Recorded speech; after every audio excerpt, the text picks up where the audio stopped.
سيئات أعمالنا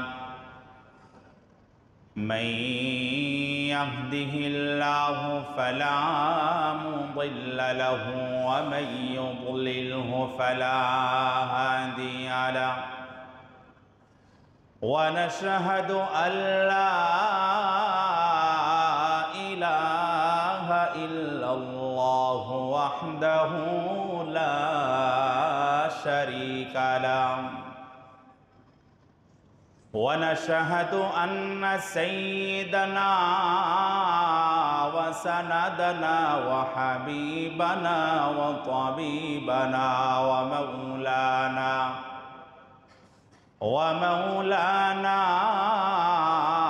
وأولانا محمدا عبده ورسوله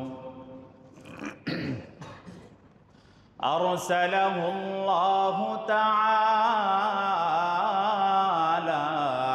بالحق بشيرا ونذيرا وداعيا إلى الله بإذنه وسراجا منيرا أما بعد فأعوذ بالله من الشيطان الرجيم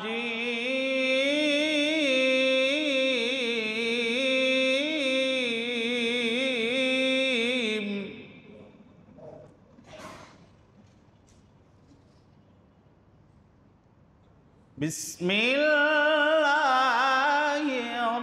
الرحمن الرحيم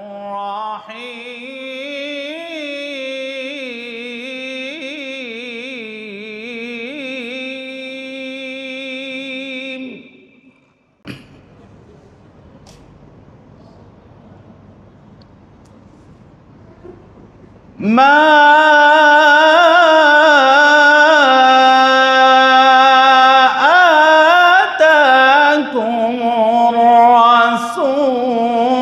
فخذوه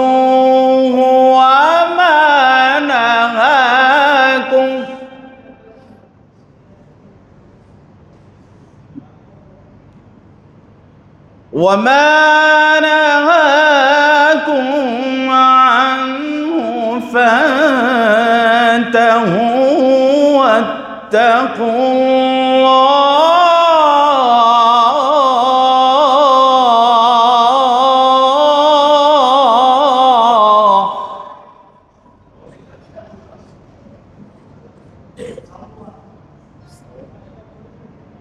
إن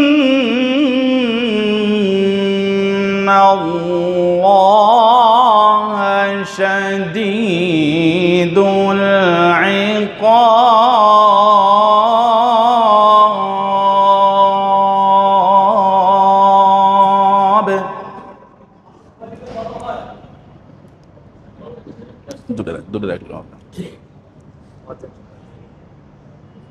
وعن أبي هريرة رضي الله تعالى عنه أنه قال رسول الله صلى الله عليه وسلم: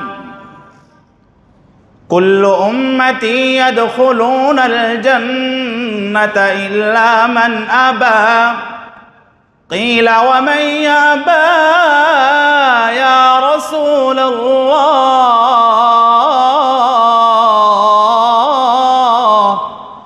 قال: من أطاعني دخل الجنة ومن عصاني فقد أبى. رواه البخاري. صدق الله مولانا العظيم وصدق رسوله النبي الكريم، ونحن على ذلك لمن الشاهدين والذاكرين، والحمد لله رب العالمين. জবান ছেড়ে রসুলের মোহাব্বতে সবাই দুরুদে ইব্রাহিম পড়ি। আল্লাহুম্মা সাল্লি আলা মুহাম্মাদিন ওয়া আলা আলি মুহাম্মাদ কামা সাল্লাইতা আলা ইব্রাহিম ওয়া আলা আলি ইব্রাহিম ইন্নাকা হামিদুম মাজিদ। اللهم بارك على محمد وعلى آل محمد كما باركت على إبراهيم وعلى آل إبراهيم إنك حميد مجيد سبحانك لا علم لنا إلا ما علمتنا إنك أنت العليم الحكيم।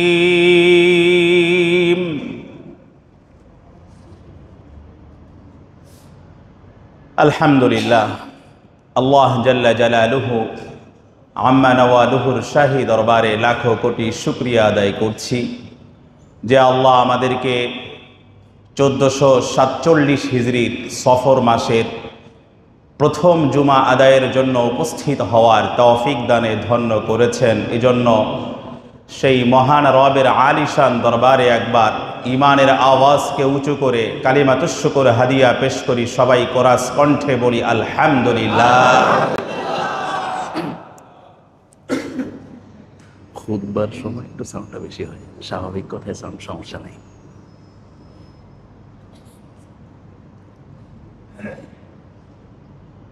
আল্লাহ পাকের শাহী দরবারে আরো শুকরিয়া আদায় করছি যে আল্লাহ রাব্বুল আলামিন আমাদেরকে মানুষ বানিয়েছেন, তারপরে মুসলমান বানিয়েছেন, এরপরে শেষ নবীর উম্মত বানিয়েছেন। রসুল করিম সাল্লাল্লাহু আলাইহি ওয়াসাল্লামের উম্মত হতে পারা এটাও অনেক বড় সৌভাগ্যের বিষয়। আল্লাহ নবী সাল্লাল্লাহু আলাইহি ওয়াসাল্লাম যখন এ পৃথিবীতে আগমন করেছেন, এ পৃথিবীর অবস্থা খুব একটা ভালো ছিল না। নাজুক অবস্থা বিরাজমান ছিল গোটা বিশ্ব জুড়ে। পাপাচার, অনাচার, অন্যায়, অবিচার, মারামারি, কাটাকাটি, হানাহানি, খুনাখুনি, রাহাজানি, খুন, ধর্ষণ, অপহরণ, ইফটিজিং, ব্ল্যাকমেইলিং, চাঁদাবাজি, টেন্ডারবাজি থেকে শুরু করে এমন কোনো হীন অপকর্ম ছিল না যা তখন গোটা বিশ্বময় চর্চিত হচ্ছিল না। আল্লাহ তাআলা পবিত্র কোরআনের 3 নম্বর সূরা আলে ইমরানের 103 নম্বর আয়াতে বলেন, ওয়াকুনতুম আলা শাফা হুফরাতিম মিনান নার ফাআনকাদাকুম মিনহা, তোমরা ছিলে জাহান্নামের অতল গহ্বরে, দ্বার কিনারে উপনীত, প্রায় তোমরা জাহান্নামে নিক্ষিপ্ত হওয়ার দ্বার প্রান্তে উপনীত হয়েছিলে। সেখান থেকে আল্লাহ রাব্বুল আলামিন তোমাদেরকে জাহান্নাম থেকে বাঁচালেন। মাধ্যমটা রাসূল করিম সাল্লাল্লাহু আলাইহি ওয়াসাল্লাম। ঐতিহাসিক রবার্ট ব্রিফল্ট তৎকালীন গোটা পৃথিবীর অবস্থা, বিশেষ করে যেই ইউরোপীয় সভ্যতায় আমরা খাই প্রতিনিয়ত, সেই ইউরোপীয় সভ্যতা নামক অসভ্যতার কথা ঐতিহাসিক রবার্ট ব্রিফল্ট এভাবে চিত্রিত করেছেন, From the 5th to the 10th century, Europe lay sunk in a night of barbarism which grew darker and darker. It was a barbarism far more awful and horrible than that of the primitive savage, for it was the decomposing body of what had once been a great civilization. The features and impress of the civilization were whole but completely effaced. Where its development had been foolish in Italy and Gaul, all was ruin, squalor and dissolution. তথা Europe তখন তো সভ্যতার শীর্ষ শিখরে উন্নীত ছিল, কিন্তু সেখানেও অমানবিকতা, অসভ্যতা, বর্বরতা, পাশবিকতা, নিষ্ঠুরতা, পাষণ্ডতা, নির্দয়তার সবচেয়ে বড় মুজাসসাম মূর্ত প্রতীক ছিল তৎকালীন ধ্বংসপ্রাপ্ত ইউরোপ। ইটালি, গল, যেখানে সভ্যতা বিরাজমান ছিল, সেখানেও অসভ্যতার সয়লাব এবং জয় জয়কার ছিল। এটা ছিল ইউরোপ, যারা সভ্যতার দাবিদার, তাদের অবস্থা। আর গোটা পৃথিবীর অবস্থা, রোম আর পারস্য থেকে শুরু করে, এগুলো তো অনুল্লেখযোগ্য বিষয় ছিল। শুধু তাই না, ফ্রান্সের বিখ্যাত লেখক, রাইটার, দার্শনিক লামার্টিন, ফিলোসোফার, আল্লাহ নবী সম্পর্কে স্পষ্ট বলেছেন, আমরা তো বায়োগ্রাফি অফ প্রফেট মুহাম্মদ সাল্লাল্লাহু আলাইহি ওয়াসাল্লাম, আল্লাহ নবী সাল্লাল্লাহু আলাইহি ওয়াসাল্লামের জীবনী আমরা স্টাডি করি না, আমরা অধ্যয়ন করি না। আমাদের বুক শেলফের মাঝে নবী মুহাম্মদের বায়োগ্রাফি স্থান পায় না। সমরেশ মজুমদারের গল্প সমগ্র পৃথিবীর অনেক অখ্যাত লেখকদের উপন্যাস ইত্যাদি ইত্যাদি, নভেল, নাটক, এগুলা আমাদের বুক শেলফে শোভা পায়, কিন্তু রাসূল করিম সাল্লাল্লাহু আলাইহি ওয়াসাল্লামের বায়োগ্রাফি, তার জীবন চরিত, এগুলো আমাদের বুক শেলফে স্থান পায় না। যার ফলে আমরা নবীর উম্মত হওয়া সত্ত্বেও আমরা রাসূল করিম সাল্লাল্লাহু আলাইহি ওয়াসাল্লামের দ্বারা আন্দোলিত, উদ্বেলিত এবং আমাদের দুনিয়া এবং আখিরাতকে ঢেলে সাজাতে পারছি না। এটা আমাদের ব্যর্থতা, আমাদের স্টাডির ব্যর্থতা, আমাদের চিন্তা ভাবনার ব্যর্থতা। এটা লামার্টিন বলছেন, if greatness of purpose, smallness of means and astounding results are the three criteria of human genius, who could dare to compare a great man in modern history with Muhammad? যদি সুমহান লক্ষ্য স্বল্প পাথেয় অথচ বিস্ময়কর সাফল্য হয়ে থাকে মানবীয় চরিত্রের শ্রেষ্ঠত্ব নিরূপণের মাপকাঠি, তবে আধুনিক ইতিহাসের এমন কে আছে যাকে মুহাম্মদ সাল্লাল্লাহু আলাইহি ওয়াসাল্লামের গ্রেট পার্সোনালিটি, অসাধারণ মহান ব্যক্তিত্বের সাথে তুলনা করা যেতে পারে? আমার নবীর সাথে তুলনীয় কোনো ব্যক্তিত্ব পৃথিবীতে না অতীতে এসেছে, না বর্তমানে আছে, না কিয়ামত পর্যন্ত আমার নবীর মতো কোনো ব্যক্তিত্ব আসার ন্যূনতম 0% কোনো সম্ভাবনা আছে? সিমিলার কথা বলেছেন আ history of intellectual development of Europe গ্রন্থের লেখক জন উইলিয়াম ড্রেপার। আমার নবীর আগমন সম্পর্কে এবং আমার নবীর আগমন পরবর্তী প্রভাব সম্পর্কে বলেছেন, 4 years after the death of Justinian was born at Mecca in Arabia, the man who of all men has exercised the greatest influence upon the human race. জাস্টিনিয়ানের মৃত্যুর 4 বছর পর আরবের মরুমক্কায় জন্মগ্রহণ করেছিলেন পৃথিবীর এমন এক সুপারম্যান, এমন এক মহামানব, যেই মহামানবের আবির্ভাব গোটা পৃথিবীর মাঝে মানব জাতির উপরে, যার প্রভাব ছিল সর্বাধিক। আমার নবীর মতো এতটা প্রভাব বিস্তারকারী অস্তিত্ব, ব্যক্তিত্ব বা শুভাগমন পৃথিবীর কেউ রাখতে পারেনি।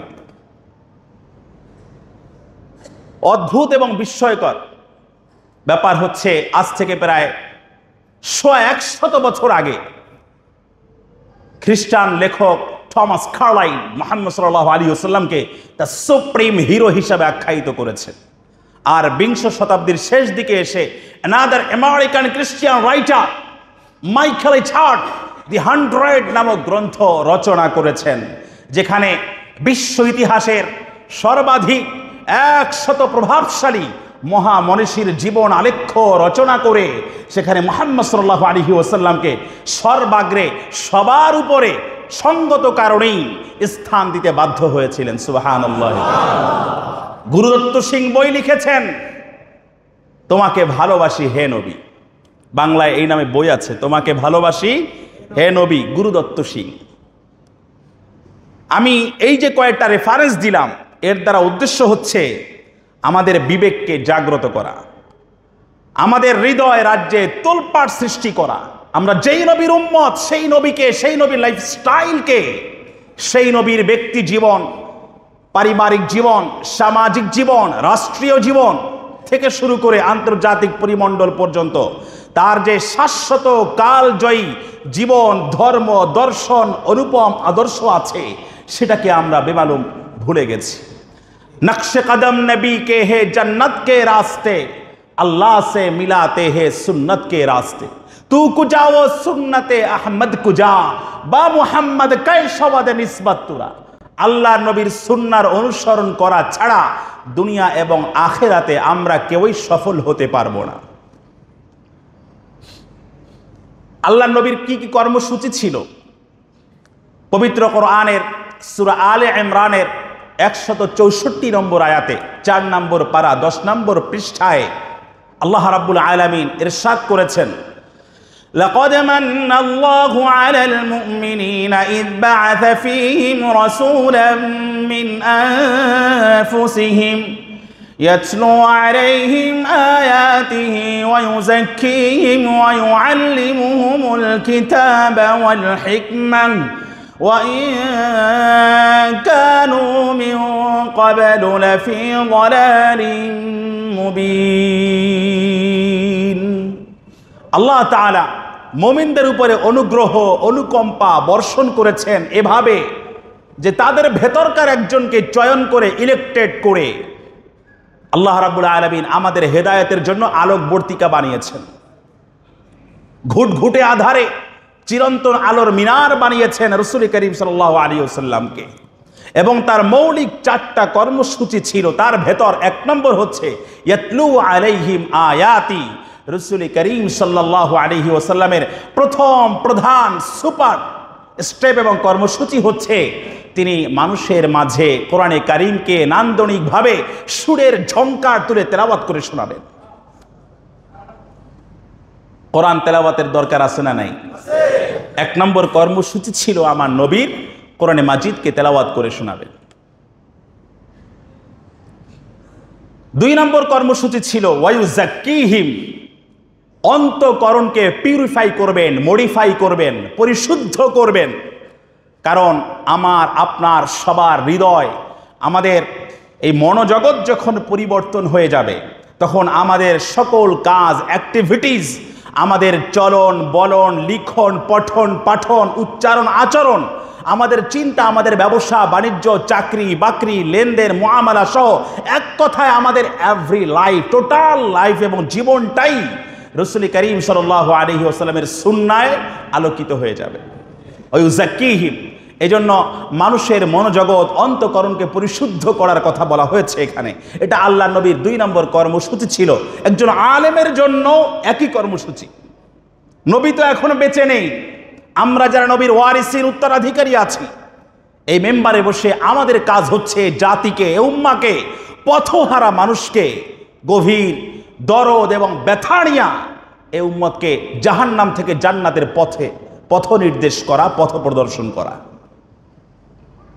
3 নম্বর এবং 4 নম্বর যথাক্রমে কর্মসূচি ছিল ওয়ায়ুআল্লিমুহুমুল কিতাবা ওয়াল হিকমা।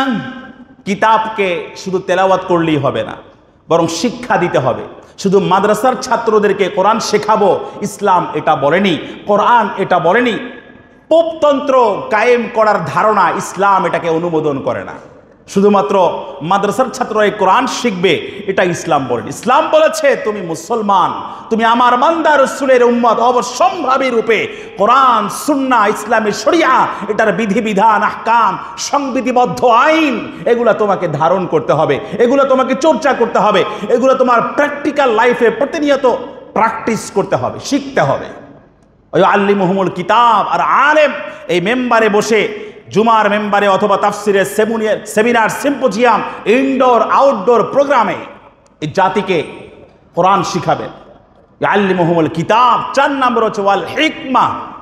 হিকমা মানে প্রজ্ঞা, মানে হাদিস ফিকহ শাস্ত্র সহ এই অত্যাধুনিক যত মাসালা মাসাইল আছে সবগুলো উম্মতকে হাতে ধরে, হাতে খড়ি করে হাতে ধরে তারপরে কাগজে কলমে প্র্যাকটিক্যাল লাইফে প্রায়োগিক এবং বাস্তবিক জীবনে অ্যাপ্লাই করবেন।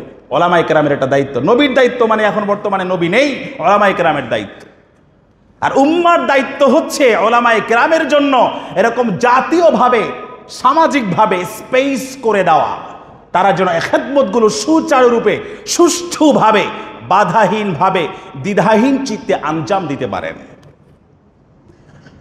গত পরশু আমার তবলক জামিয়া আশরাফিয়া মাদ্রাসায় যখন আমাদের সেক্রেটারি সাহেব সহ প্রায় 10 জনের এক কাফেলা ওনারা গিয়েছেন এই মসজিদ ইনভাইট করার জন্যে, একটা কথা, অনেক কথাই ভালো লেগেছে, তার ভিতরে একটা কথা আমার হৃদয়ে গভীরভাবে রেখাপাত করেছে।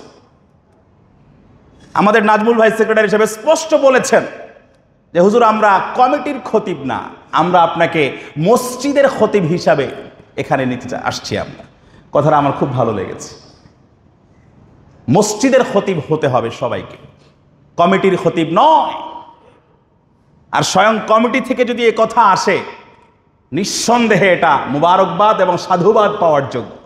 আমরা তো এটাই চাই, খতিব স্বাধীনভাবে কোরআন এবং সুন্নাহ এবং শরিয়াতে মুতাহহারার কথা উম্মার জন্যে যখন যে বিষয়টা সামনে আসবে, উম্মাকে দরদ নিয়া ব্যথা নিয়া সেটা উম্মার সামনে এক্সপ্রেস করবেন।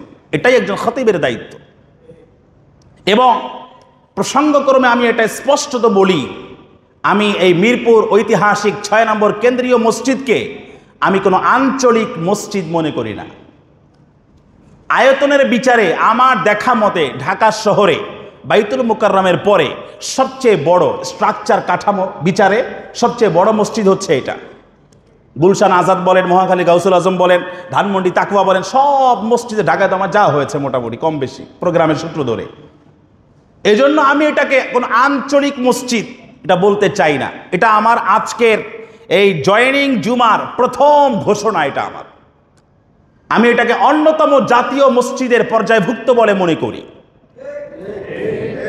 যার ফলে এখান থেকে এই জাতির জন্য রাহনুমাই, রাহবারি, ডিরেকশন এবং নির্দেশনা এই মেম্বার থেকে সময়ের ব্যবধানে, সময়ের আবেদনে এখান থেকে ধ্বনিত, প্রতিধ্বনিত, অনুরণিত, উচ্চকিত, উচ্চারিত হবে, হওয়ার দরকার আছে না নাই?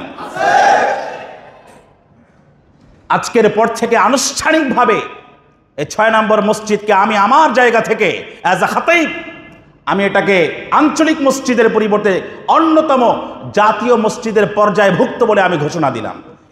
এক্ষেত্রে আপনারা একমত না দ্বিমত? এবং এই জাতীয় মসজিদের মতো একটি জায়গা থেকে বাইতুল মুকাররম 100% জাতীয় মসজিদ, ডিনাই করছি না, বাট সার্বিক বিচারে এটাও জাতীয় মসজিদ হওয়ার যোগ্যতা রাখে। অতএব সেই খতিবকে সেভাবেই এখান থেকে কথা বলতে হবে। এ ধরনের কথা বলতে শুনতে স্বাচ্ছন্দ্য বোধ আপনারা করবেন তো ইনশাআল্লাহ?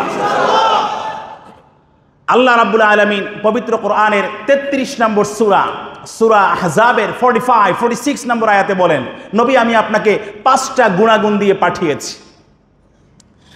ইয়া আইয়ুহান নাবিয়্যু ইন্না আরসালনাকা শাহিদা ওয়া মুবাশশিরান ওয়া নাযীরা وداعيا إلى الله بإذنه وسراجا منيرا।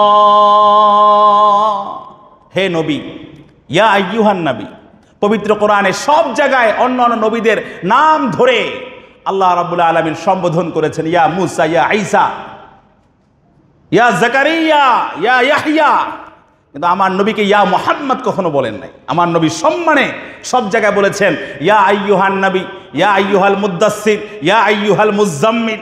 এটা আমার নবীর সম্মান। ইয়া আইয়ুহান নাবিয়্যু ইন্না আরসালনাকা শাহিদা ওয়া মুবাশশিরান ওয়া নাযীরা। শাহিদ বানিয়েছি, সাক্ষী বানিয়েছি। অমুবাশশিরা, ব্যাখ্যার অবকাশ নাই, সংক্ষেপে বলি, অমুবাশশিরা এবং সুসংবাদ দানকারী হিসাবে আমি আপনাকে পাঠিয়েছি। জান্নাতের সুসংবাদ দিবেন, সফলতার সুসংবাদ দিবেন। ওয়া নাযীরা, এবং জাহান্নাম থেকে ভীতি প্রদর্শনকারী হিসাবে আমি আপনাকে এই জমিনে পাঠিয়েছি। বুখারী মুসলিমের যৌথ বর্ণনা, আল্লাহ নবী সাল্লাল্লাহু আলাইহি ওয়াসাল্লামের উপরে যখন পবিত্র কোরআনের সূরা শুআরা 26 নম্বর সূরা, এটা পবিত্র কোরআনের সূরা শুআরার 214 নম্বর আয়াতটি নাজিল হয়েছে আল্লাহ নবীর উপরে। ওয়াদির আশিরাতাকাল আকরাবিন,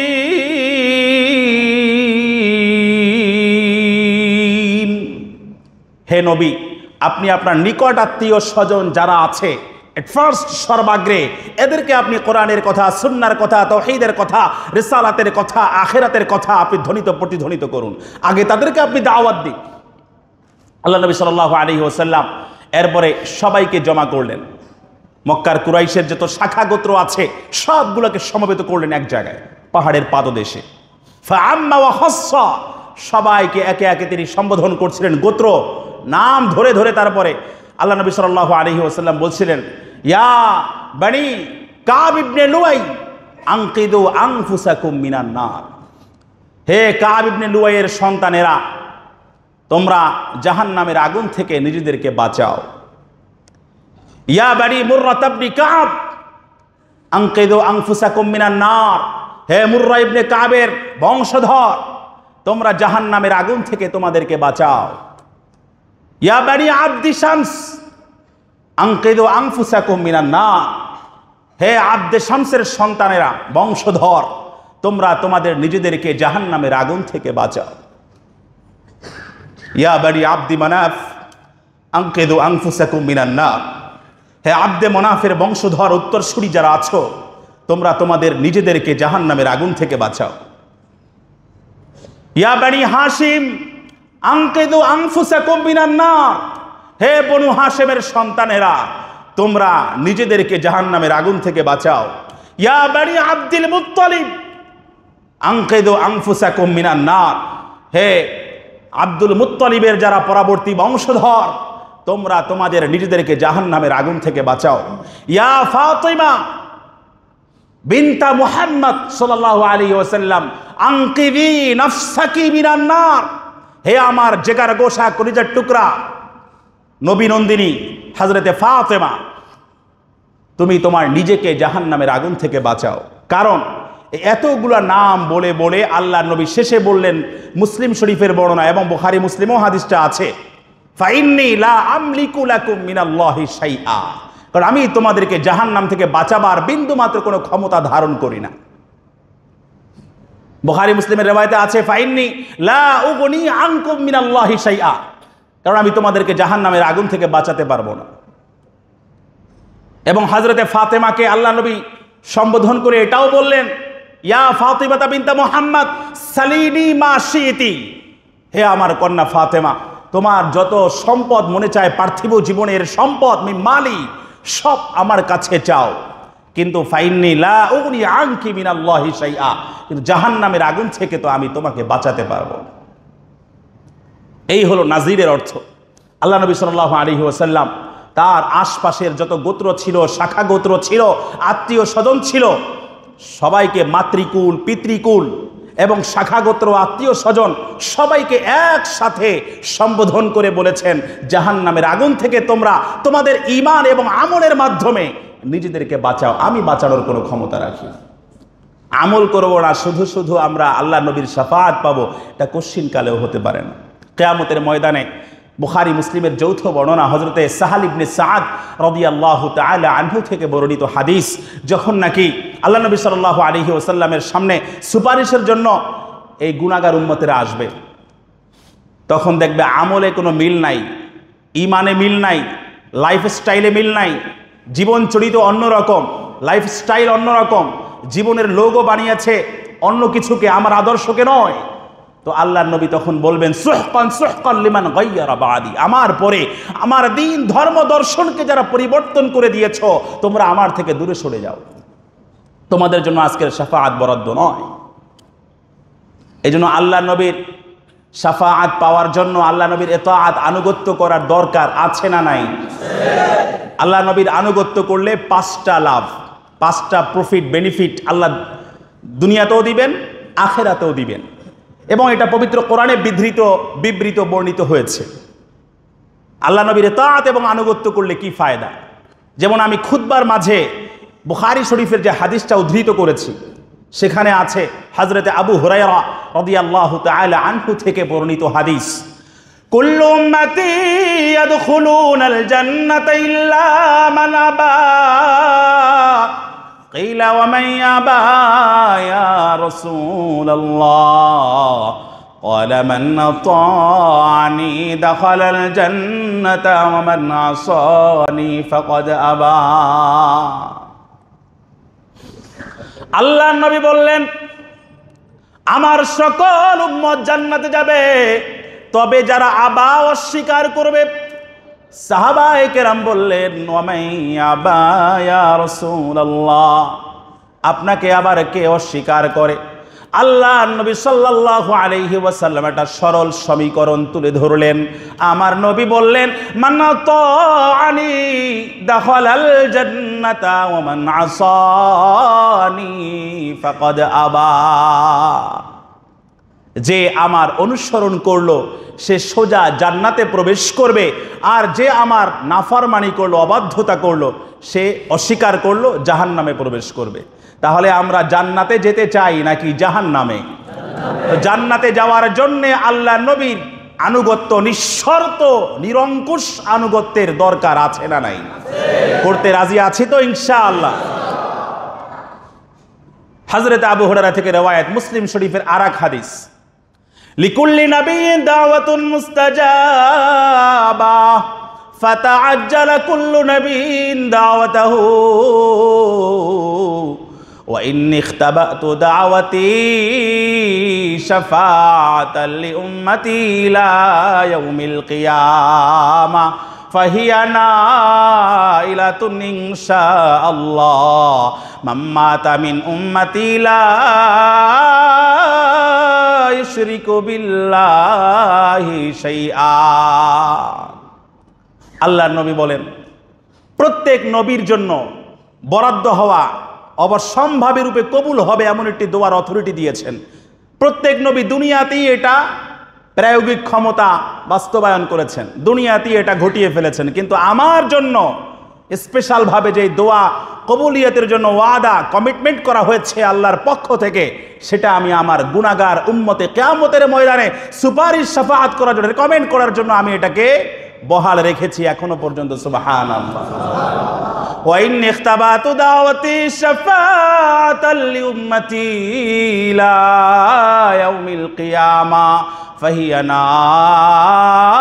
নাইলাতুন ইনশাআল্লাহ। আল্লাহ নবীর শাফাআত আমরা সবাই পাইতে চাই তো? পাওয়ার জন্য আনুগত্য করার দরকার আছে না নাই? যা রাজুলুন, মুসলিম শরীফের হাদিস, হযরত আনাস ইবনে মালিক রাদিয়াল্লাহু তাআলা আনহু থেকে বর্ণিত, যা রাজুলুন ইলা রাসূলিল্লাহি সাল্লাল্লাহু আলাইহি ওয়াসাল্লাম, এক ব্যক্তি আল্লাহর নবীর কাছে আসলো। ফাকালা মাতাস সাআ, ইয়া রাসূলুল্লাহ, কিয়ামত কবে হবে? আল্লাহর নবী আবার ওই সাহাবীকে পাল্টা প্রশ্ন করলেন, ওয়া মা আদাতালিস সাআ, ও আমার সাহাবী, ওই কিয়ামতের জন্য তোমার কি প্রাক প্রস্তুতি আছে? ওই সাহাবী সরল প্রাণে উত্তর দিয়ে বললেন, হুব্বাল্লাহি ওয়া রাসূলি, আল্লাহ এবং আল্লাহর রাসূলের ভালোবাসা, এছাড়া আমার আর কোনো প্রাক প্রস্তুতি নাই, কোনো প্রিপারেশন নাই। আল্লাহর নবী সাল্লাল্লাহু আলাইহি ওয়াসাল্লাম বললেন, ফা ইন্নাকা মা মান হাবাবতা, ও আমার সাহাবী, হরিণের মতো কানটা খাড়া করে শুনে নাও, ভালো করে মনে রাখো, যে যাকে ভালোবাসবে তার সাথে তার হাসর হবে। সুবহানাল্লাহ। হযরতে আনাস বলেন, ফামা ফারিহনা বাদাল ইসলামি ফারাহান আশাদ্দা মিন কওলিন নবী সাল্লাল্লাহু আলাইহি ওয়াসাল্লাম, ফা ইন্নাকা মা মান আহবাবতা। আল্লাহর নবীর এই কথা, যার সাথে যার মহাব্বত তার সাথেই তার কিয়ামত। এই কথা শোনার পরে, ইসলাম গ্রহণের পর থেকে পর্যন্ত অন্য কোনো কথার উপরে আমরা এতটা আনন্দিত খুশি হই নাই। কারণ তিনি বলছেন, হযরতে আনাস বলেন, ফানা উহিব্বুল্লাহ ওয়া রাসূলাহু ওয়া আবু বকর ওয়া উমর ফারজু আন নাকুনা মাহুম ওয়া ইল্লাম আমাল বিআমালিহিম। কারণ আমি আল্লাহকে ভালোবাসি, আল্লাহ নবীকে ভালোবাসি, হযরতে আবু বকরকে ভালোবাসি, হযরতে ওমরকে ভালোবাসি। আমি এবং আশা করি, প্রত্যাশা করি, আমি তাদের সাথে হাসর নাসর হবে আমার। কারণ আমার যদিও আমল নাই, এই ভালোবাসার কারণে আল্লাহ রাব্বুল আলামিন তাদের সাথে আমার জান্নাত নসিব করবেন। সুবহানাল্লাহ। উহিব্বুস সালিহিনা ওয়া লাস্তু মিনহুম লাআল্লাল্লাহা ইয়ারযুকুনি সালাহা। আমি যদিও নেককারদের অন্তর্ভুক্ত নই, কিন্তু আমি নেককারদেরকে ভালোবাসি, যাতে করে আল্লাহ রাব্বুল আলামিন নেককারদের সাথে আমার হাসর নাসর করেন। তো আল্লাহর নবীকে ভালোবাসার দরকার আছে না নাই? তো আল্লাহর নবীকে ভালোবাসার দাবির যথার্থতা তখনই প্রমাণিত হবে যখন আমি আমার জীবন যৌবন, আমার টোটাল লাইফটাকে ইসলামের জন্য, কোরআনের জন্য, সুন্নাহর জন্য এবং রাসূল করিম সাল্লাল্লাহু আলাইহি ওয়াসাল্লামের নিঃশর্ত নিরঙ্কুশ আনুগত্যের মাঝে আমার লাইফটাকে উৎসর্গ করে দেব। রাজি আছি তো ইনশাআল্লাহ?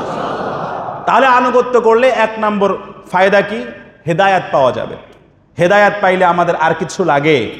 পবিত্র কোরআনে প্রত্যেক দিন সূরা ফাতিহা প্রত্যেক রাকাতে আমরা তেলাওয়াত করি, ইহদিনাস সিরাতাল মুস্তাকিম।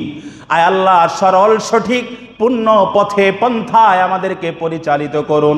সিরাতাল্লাযীনা আন'আমতা আলাইহিম গায়রিল মাগদুবি আলাইহিম ওয়ালাদ-দাল্লিন। পবিত্র কোরআনের সূরা নূর 24 নম্বর সূরা, আয়াত নম্বর 54, 54 নম্বর আয়াতে আল্লাহ রাব্বুল আলামিন বলবেন, ওয়াইন তুতিউহু তাহতাদু। আল্লাহ নবীর ইতাআত করলে, আনুগত্য করলে 1 নম্বর পুরস্কার হচ্ছে আমি তোমাদেরকে হেদায়াতের আলোকোজ্জ্বল রাজপথে সুচারুরূপে সুষ্ঠুভাবে পরিচালিত করব। সুবহানাল্লাহ। তাহলে আনুগত্য করলে 1 নম্বর ফায়দা কি? হেদায়াত পেয়ে যাব। 2 নম্বর, আল্লাহর রহমত লাভে সিক্ত এবং ধন্য হতে পারবো। এ ব্যাপারে পবিত্র কোরআনের সূরা আলে ইমরানের 132 নম্বর আয়াতে আল্লাহ বলেন, ওয়াতিউল্লাহা ওয়ার রাসূলা লাআল্লাকুম তুরহামুন। তোমরা আল্লাহ এবং আল্লাহ রসুলের ইতাআত আনুগত্য করো, যাতে করে তোমরা রহমতপ্রাপ্ত বান্দাদের সোনালী কাফেলায় তোমরা শামিল হতে পারো। তাহলে আল্লাহ এবং আল্লাহ রসুলের আনুগত্যের জন্য অবশ্যই আল্লাহর রহমত আমাদের কাছে ধেয়ে আসবে। তার জন্য ইতাআত এবং আনুগত্য পূর্ব শর্ত। করতে রাজি আছি তো ইনশাআল্লাহ? 2 নম্বর রহমত। 3 এবং 4 নম্বর যে পুরস্কার, এটা পবিত্র কোরআনের একটি আয়াতে একসাথে বলা হয়েছে। পবিত্র কোরআনের 3 নম্বর সূরা, সূরা আলে ইমরান, আয়াত নম্বর 31, 31 নম্বর আয়াতে আল্লাহ রাব্বুল আলামিন বলেন, কুল ইন কুনতুম তুহিব্বুনাল্লাহ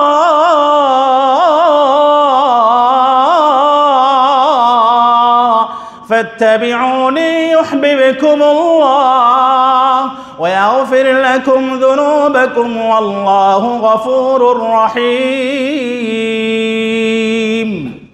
কুল, হে নবী আপনি বলুন, ইন কুনতুম তুহিব্বুনাল্লাহ, যদি তোমরা আল্লাহকে ভালোবাসার নিছক দাবি করো, ফাত্তাবিউনি, নিছক ভালোবাসার দাবি তোমার ভালোবাসাকে প্রুফ করবার জন্য যথেষ্ট নয়, বরং ফাত্তাবিউনি, নবী আপনি ক্লিয়ার, আপনি ঘোষণা করে দিন, ইটস লাউড অ্যান্ড ক্লিয়ার, আমার অনুসরণ করো, আমার আনুগত্য করো।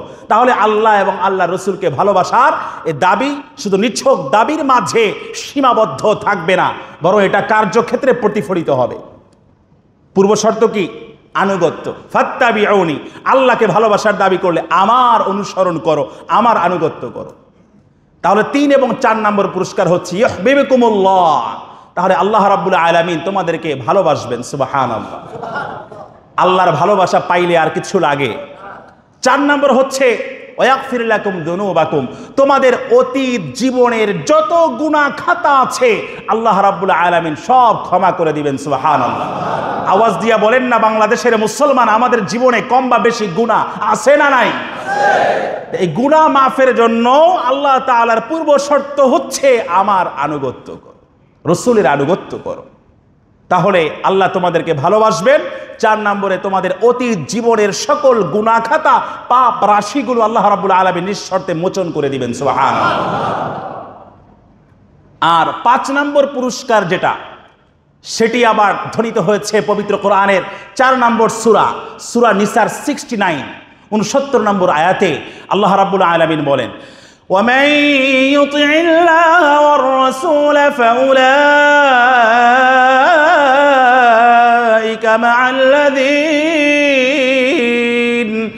فأولئك مع الذين أنعم الله عليهم من النبيين والصديقين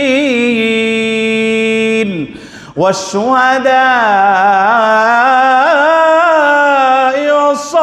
والصالحين وحسن أولئك رفيقا আল্লাহ বলছেন যে আল্লাহ এবং আল্লাহ রসুলের পর্যায়ক্রমে আনুগত্য করবে ধারাবাহিকভাবে, কন্টিনিউয়াস প্রসেস। মাঝে মাঝে যখন ভালো লাগে তখন, এরকম না, কন্টিনিউয়াস প্রসেস। যখন তাওআন আও কারহান, উইলিংলি আনউইলিংলি, স্বেচ্ছায় বা অনিচ্ছায়, আমার ভালো লাগুক বা না লাগুক, আমার লজিক আমার যুক্তিতে ধরুক বা না ধরুক, আল্লাহ এবং আল্লাহ রসুলের নিঃশর্ত আনুগত্য যে করবে, পঞ্চম পুরস্কার হচ্ছে ফাউলাইকা মাআল্লাযীনা আনআমা আল্লাহু আলাইহিম মিনান নাবিয়্যিন ওয়াস-সিদ্দীকিন ওয়াস-শুহাদা ওয়াস-সালিহিন। তাদের হাসর নাসর হবে নবীদের সাথে, সিদ্দিকদের সাথে, শুহাদা শহীদদের সাথে, সালিহিন আল্লাহর নেককার বান্দাদের সাথে। সুবহানাল্লাহ। এই নবী, সিদ্দিক, শুহাদা, সালিহিনদের সাথে আখেরে ultimately in the end of the day আমাদের হাসর নাসর হোক। আমরা সবাই চাই কি চাই না? কারা কারা চাই দুহাত তুলে আল্লাহকে দেখায়। আল্লাহ কবুল করুন, বলি আমিন। ভাইরা আমার, পবিত্র কোরআনের 4 নম্বর সূরা নিসার 13 এবং 14 নম্বর আয়াতে আল্লাহ রাব্বুল আলামিন সিমিলারলি যথাক্রমে বলেন, তিলকা হুদুদুল্লাহ ওয়া মান ইউতি'িল্লাহ ওয়া রাসূলাহু ইউদখিলহু জান্নাতিন তাজরি মিন তাহতিহাল আনহার খালিদিনা ফিহা ওয়া যালিকাল ফাওজুল আযীম। যে আল্লাহ এবং আল্লাহর রসুলের আনুগত্য করবে, আল্লাহ রাব্বুল আলামিন তাকে এমন নির্ঝরণী জান্নাতের ঝর্ণাধারায় প্রবিষ্ট করবেন, যার তলদেশ দিয়া ঝর্ণাধারা প্রবাহমান থাকবে সদা সর্বদা। আর্সেনিক মুক্ত পানি সেখানে বিরাজমান থাকবে এবং সেখানে চিরকাল তারা অবস্থান করবে। অনন্ত অসীমকালের জন্য সুপ্রিমেসি, ওনারশিপ এবং সুপার মালিকানা তাদেরকে দিয়ে দেওয়া হবে। ওয়াযালিকাল ফাউজুল আযীম। আর এটাই হচ্ছে গ্রেট ভিক্টরি, মহা সাফল্য, মহা বিজয়। কিন্তু শর্ত আনুগত্য। আর যদি না করি, আল্লাহ বলেন 14 নম্বর আয়াতে সূরা নিসা, وَمَن يَعْصِ اللَّهَ وَرَسُولَهُ وَيَتَعَدَّ حُدُودَهُ يُدْخِلْهُ نَارًا خَالِدًا فِيهَا وَلَهُ عَذَابٌ مُهِينٌ। যে আল্লাহ এবং আল্লাহ রসুলের অবাধ্যতা করবে, অবাধ্য হবে, আল্লাহ তাকে জাহান্নামে প্রবিষ্ট করবেন। ওয়ালাহু আযাবুম মুহিন। এবং তার জন্য রয়েছে লাঞ্ছনাদায়ক, মর্মান্তিক, পীড়াদায়ক শাস্তি, যেই শাস্তি পৃথিবীর মানুষ বিন্দুমাত্র সহ্য করতে পারবে না। জাহান্নামের আগুন, এই আমাদের শরীরের নরম অস্থি, মাংস, রক্ত, হাড্ডি, গোশত, ওই জাহান্নামের আগুনে জ্বলবার মতো আমাদের কোনো সক্ষমতা, ফিজিক্যাল কোনো অ্যাবিলিটি আছে আমাদের? নাই। এজন্য সদা সর্বদা আল্লাহ রসুলের আনুগত্য করতে হবে। রাজি আছি তো ইনশাআল্লাহ? সর্বশেষ একটা হাদিস না বলে আমি আমার আলোচনা শেষ করতে পারছি না। রাসূল করিম সাল্লাল্লাহু আলাইহি ওয়াসাল্লাম বলেন, মান আহাব্বা সুন্নতি ফাকাদ আহাব্বানি, মান আহাব্বা সুন্নতি ফাকাদ আহাব্বানি ওয়া মান আহাব্বানি কানা মাই ফিল জান্নাহ। যে বান্দা বা উম্মত আমার সুন্নাহকে ভালোবাসলো, সে আমাকে ভালোবাসলো, আর যে আমাকে ভালোবাসলো সে আমার সাথে জান্নাতে অবস্থান করবে। সুবহানাল্লাহ। আল্লাহর নবীর সাথে জান্নাতে থাকতে চাই কারা কারা? দুহাত তুলে আল্লাহকে দেখায়। আল্লাহ কবুল করুন, বলি আমিন। তো আল্লাহর নবীর সাথে জান্নাতে থাকতে হলেও তো আল্লাহর নবীর আনুগত্য করার দরকার নাই? আছে না নাই? আল্লাহ তৌফিক দান করুন। সর্বশেষ কথা হচ্ছে, বয়ান শেষ, আগামী সপ্তাহ থেকে আপনারা জানেন, আমাকে যারা চেনেন জানেন, 11 নম্বর কেন্দ্রীয় মসজিদেও আমার এই একই মানে আমাদের সিস্টেম ছিল। টোলারবাগ কেন্দ্রীয় মসজিদ অথবা আমি যেখানে তবলক একদম রিসেন্ট ছিলাম, ওখানে তো পুরো আগুন ধরে গেছে। পুরা চলে আসার কারণে পুরো আগুন লেগে গেছে, এই যে আমাদের নাজমুল ভাই সহ সবাই জানে। তো সেখানে সবসময় আমাদের আজানের পরপরে বয়ান শুরু হয়ে যেত। তো আমি এটা এখানে চালু করতে চাচ্ছি, এটা আমার প্রথম জুমা। আজকে এটা শুরু করি নাই, কারণ যেহেতু এটা ঘোষণা হয়নি, আমরা অনেকেই জানি না এটা। তো আগামী সপ্তাহ থেকে ইনশাআল্লাহ, কারণ আমাদের বিষয় ভিত্তিক এপিসোড বাই এপিসোড পর্ব আকারে সিরিজ আকারে বিষয়ভিত্তিক তথ্যবহুল ইনফরমেটিভ এই জাতির জন্য যেগুলো উপকারী সেগুলো ধারাবাহিকভাবে আলোচনা হবে। এবং এই মেম্বার হচ্ছে গোটা সপ্তাহের জন্য জাতিকে দিক নির্দেশনা দেওয়ার সবচেয়ে বড় উন্মুক্ত প্ল্যাটফর্ম। কাজেই আমাদের একটু সময়ের দরকার, আর সেজন্য আমাদের আজানের পরপরই আজান শেষ হয়ে যাবে। যেহেতু এখন সমস্ত মুসল্লিরা আছেন, আপনাদের সদয় অবগতি এবং জ্ঞাতার্থে আমি জানাচ্ছি, ইনশাআল্লাহ আগামী জুমা থেকে আজানের পরপরই আমাদের বয়ান শুরু হয়ে যাবে, আর সুন্নতের সময় পরে দেওয়া হবে ইনশাআল্লাহ। এবং আমরা ঠিক গুনে গুনে 1:10-এ আমরা বয়ান শেষ করব, এবং ঠিক 1:30-এর মাঝেই 1:31 বা 32 বা 40 হওয়াটা এটা আমার কাছে ভালো লাগে না ব্যক্তিগতভাবে। অনেক আল্লাহর বান্দাদের অনেক কর্মব্যস্ততা আছে, শুক্রবার অনেকের আপনার বিভিন্ন ধরনের বিভিন্ন জায়গায় তাদের প্ল্যান প্রোগ্রাম থাকে, তো সেজন্য 1:30-এর পরে সাধারণত আমি কখনো দেরি করি না। এজন্য আপনাদের থেকে মুসল্লিদের থেকে সময়টা আমি আগে চেয়ে নিই, যাতে করে আমার আলোচনাটা অসমাপ্ত আলোচনা সমাপ্ত করতে পারি। এতে কি আপনারা রাজি আছেন ইনশাআল্লাহ? কারো কোনো আপত্তি নাই তো? এদিক থেকে আবার ইনশাআল্লাহ আমরা আগে ছেড়ে দিব। 1:10-এ সবসময় ইনশাআল্লাহ আমার বয়ান শেষ হয়ে যাবে, তারপরে আপনার সুন্নতের সময় দেওয়া হবে, তারপরে দান বক্স চলবে এবং অন্যান্য দোয়া টোয়া যেগুলো আছে আনুষ্ঠানিকতা সেগুলা, এরপরে খুতবা, যথারীতি আমরা একদম 1:30টার মাঝে আমরা নামাজ শুরু করব ইনশাআল্লাহ।